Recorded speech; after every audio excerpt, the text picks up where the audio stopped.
အားလုံးပဲမင်္ဂလာပါအငင်းမြေ education မှာယနေ့သင်ကြားမယ့်သင်ကြားရေး lesson ကတော့ G6 သင်ရိုးအခန်း2ရဲ့ Lesson-15 ပဲဖြစ်ပါတယ်ဆရာတို့ပု္ပ္ပာနံပါတ်6ပြီးရင်အခန်း2ကဆရာတို့ပြီးဆုံးပါပြီအခန်း3ကိုရောက်ရှိမှာပဲဖြစ်ပါတယ်အခန်း3ကိုဆက်လက်လေ့လာဖို့ရအတွက်ကျွန်တော်ရဲ့ channel လေးကို like subscribe လေးနဲ့လုပ်ပေးကြဖို့တောင်းဆိုပါရစေဗျာယခုချိန်ထိဝင်ရောက်ကြည့်ရှုပေးကြတဲ့တယောက်ချင်းစီတိုင်းကိုကျေးဇူးအထူးပဲတင်ရှိပါတယ်ဒါဆိုရင်ဆရာတို့နံပါတ်6လေးကိုဆက်လက်လေ့လာလိုက်ရအောင်နံပါတ်6မှာဆရာတို့အောက်ပါတို့ကိုတုတ်တစာခွဲကိန်းခွဲရာတွင်လိုအပ်သောနေရာများတွင်ကိန်းဖြည့်ပါပု္ပ္ပာကပြောကြားထားတာဒီတုတ်တစာခွဲကိန်းမှာတုတ်တစာခွဲကိန်းဆိုတာဆရာတို့ကတုတ်တကိန်းနေနဲ့ပဲစာခွဲကိန်းခွဲရတာပဲဖြစ်ပါတယ်ဒါဆိုရင်ဆရာတို့နံပါတ်ကကြီးလေးလေ့လာလိုက်ရအောင်ပေးထားသောကိန်းတန်ဖိုးဒီ400ပါအဲ့ဒီ400ကိုဆရာတို့ကစာခွဲကိန်းသူခွဲပေးထားပါတယ်ဒီမှာ4 into လို့ပြောပါတယ်လိုအပ်သောနေရာတွင်ကိန်းဖြည့်ရမှာဒီဆရာတို့က100ပဲဖြစ်ပါတယ်4 into 100ဒါဆိုရင်4ဒီတုတ်တကိန်းလားမဟုတ်ပါဘူး100လေတုတ်တကိန်းမဟုတ်ပါဘူးဆရာတို့ကတုတ်တကိန်းဖြစ်တဲ့စီအထိခွဲပေးရမှာပဲဖြစ်ပါတယ်ဒါဆိုရင်4ကိုထပ်ခွဲသွားပါတယ်4 ဤစာခွဲကိန်းနှစ်ခုဒီ2 into 2ပဲဖြစ်ပါတယ်100ကိုဆရာတို့ကထပ်ခွဲလိုက်တော့ရလာတဲ့စာခွဲကိန်းဒီ10 into 10ပဲဖြစ်ပါတယ်2ဒီသုဒ္ဓစာခွဲကိန်းဖြစ်ပါတယ်2ဒီသုဒ္ဓစာခွဲကိန်းဖြစ်ပါတယ်ဒါဆိုရင်အဲ့ဒီ2ယူပါမယ်သုဒ္ဓကိန်းမဟုတ်တဲ့ကိန်းတွေကိုဆရာတို့ကထပ်ခွဲတဲ့အခါမှာ10ကိုလည်းစာခွဲကိန်းထပ်ခွဲရပါမယ်ဒါဆိုရင်ဆရာတို့ကစာခွဲကိန်းခွဲတဲ့အခါမှာသုဒ္ဓစာခွဲကိန်းနဲ့ခွဲမှာဖြစ်သည့်အတွက်2 into 5ပါဒီမှာလည်း2 into 5ပဲဖြစ်ပါတယ်အားလုံးရှင်းလင်းချက်ကိုနားလည်လိမ့်မယ်လို့ထင်ပါတယ်ဒါဆိုရင်400ဤသုဒ္ဓစာခွဲကိန်းများကိုပြောပါဆိုရင်အခုဆရာဝိုင်းလိုက်သောကိန်းအားလုံးဒီ400ဤသုဒ္ဓစာခွဲကိန်းတွေပဲဖြစ်ပါတယ်ဒါဆိုရင်ဆရာတို့ကရေတွက်ကြည့်ပါမယ်2ဒီဆရာတို့ကတစ်ကြိမ်2ကြိမ်3ကြိမ်4ကြိမ်4ကြိမ်ပါပါတယ်ဒါဆိုရင်ဆရာတို့အဖြေလေးထဲမှာ2 into 2 into 2 into 2ပါ5က2ကြိမ်ပါသည့်အတွက်ဆရာတို့ကနောက်က5 into 5ပဲဖြစ်ပါတယ်ရှင်းလင်းချက်ကိုနားလည်လိမ့်မယ်လို့ထင်ပါတယ်ဒါဆိုရင်ဆရာတို့နံပါတ်ခါခွေ81လို့ပြီးထားပါတယ်ဒါဆိုရင်ဆရာတို့ကလိုအပ်သောနေရာကိုဖြည့်တဲ့အခါမှာ9 လ81ပါ9ဒီသုဒ္ဓစာခွဲကိန်းမဟုတ်ပါဘူးဒါကြောင့်ဆရာတို့က9ကိုထပ်ခွဲလိုက်ပါတယ်3 into 3ပဲဖြစ်ပါတယ်ဒီမှာလဲဆရာတို့က9ကိုထပ်ခွဲပါတယ်3 into 3ပဲဖြစ်ပါတယ်ဒါဆိုရင်ဆရာတို့က81ဤသုဒ္ဓစာခွဲကိန်းကိုပြောပါဆိုရင်ဆရာတို့က3 4ကမြောက်ခြင်းပါဒါကြောင့်3 into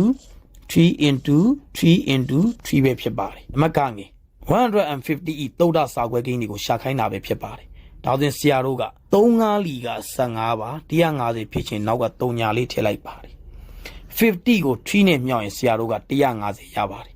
ဒါဆိုရင်ဆရာတို့က50ကိုထပ်ခွဲပါမယ်50ကိုခွဲတဲ့အခါမှာဆရာတို့က10 လီ50ပဲဖြစ်ပါတယ်ဆရာတို့လိုချင်တာဒီသုဒ္ဓစာခွဲကိန်းပါဒါကြောင့်10ဒီသုဒ္ဓစာခွဲကိန်းမဟုတ်သည့်အတွက်10ကိုထပ်ခွဲလိုက်တော့2 into 5ပဲဖြစ်ပါတယ်ဒါဆိုရင်150ဤသုဒ္ဓစာခွဲကိန်းတွေကိုပြောပါဆိုရင်3ပါတယ်5ရေဒီမှာဆရာတို့က2ရေနောက်ဆုံး5ရေပဲဖြစ်ပါတယ်ဒါဆိုရင်ဆရာတို့ကငယ်စဉ်ကြီးလိုက်စီလိုက်ပါမယ်2 into 3ကဆရာတို့တစ်ကြိမ်နဲ့ပါပါတယ်3 into 5ကဒီမှာ2ကြိမ်မှာဒါကြောင့်5 into 5ပဲဖြစ်ပါတယ်နံပါတ်ကကြီး225ဤသုဒ္ဓစာခွဲကိန်းတွေကိုရှာခိုင်းတာပဲဖြစ်ပါတယ်ဒါဆိုရင်ဆရာတို့က225ကို5နဲ့ဘယ်ကိန်းနဲ့မြောက်ရင်225ရမလဲ5ကိုဘယ်ကိန်းနဲ့မြောက်ရင်225ရမလဲသိချင်ရင်225ကိုဆရာတို့က9နဲ့စားကြည့်လိုက်ပါဒါဆိုရင်ဆရာတို့ဖြည့်ရမယ့်ကိန်းတန်ဖိုးလေးရပါလိမ့်မယ်9 လီက20ပါနှစ်5ဆွဲချပါတယ်9 လီ25ပါဒါဆိုရင်ဆရာတို့က45နဲ့9နဲ့မြောက်ရင်225ရပါတယ်ဒါကြောင့်ဆရာတို့က5 into လိုအပ်သောကိန်းဒီဆရာတို့က45ပဲဖြစ်ပါတယ်ဒါဆိုရင်ဆရာတို့က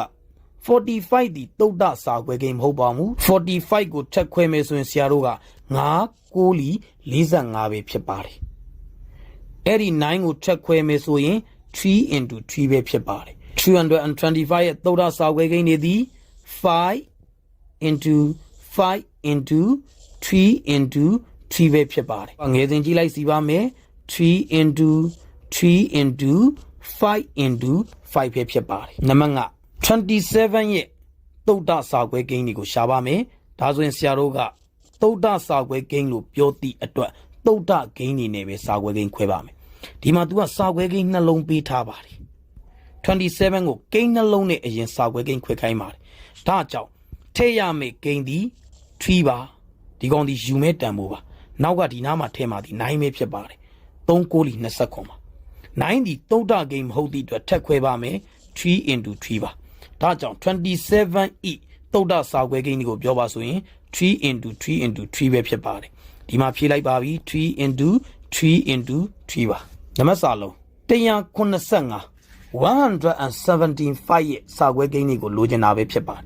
ဒီမှာသူကကိန်းတန်ဖိုး2ခုပေးထားပါတယ်ဒါဒီဆရာတို့က185ကိုခွဲရမယ့်စာခွဲကိန်းတွေပဲဖြစ်ပါတယ်ဒါဆိုရင်ဆရာတို့က185ဒီဘယ်သူနဲ့မြောက်ရင်185ရမလဲဆရာတို့သုဒ္ဓကိန်းတစ်လုံးနဲ့အရင်စဉ်းစားတဲ့အခါမှာ7ရေ25ရေမြောက်ရင်185ရပါတယ်25ကို7နဲ့မြောက်ကြည့်လိုက်ပါခွန်9လီ35 5ရေ3မှ9လီ14ရေဆရာတို့3ရေပေါင်းတော့185ရပါတယ်ဒါကြောင့်7 into 25ပါ25ကိုထပ်ခွဲလိုက်တော့5 into 5ပါဒါကြောင့်175ရဲ့ရလာတဲ့သုဒ္ဓစာခွဲကိန်းတွေကိုပြောပါဆိုရင်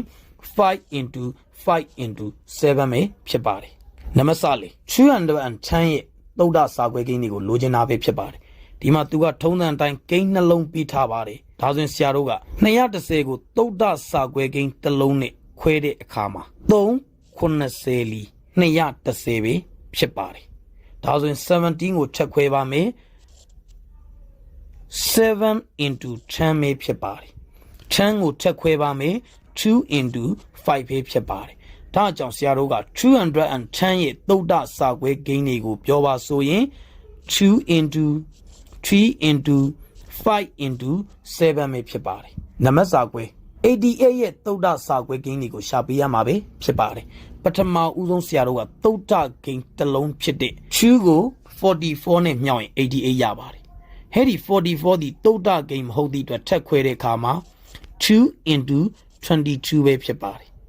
22ကိုထက်ခွဲတဲ့အခါမှာ2 into 11ပဲဖြစ်ပါတယ်ဒါကြောင့်88ဤသုဒ္ဓစာခွဲကိန်းတွေကိုပြောပါဆိုရင်2 into 2 into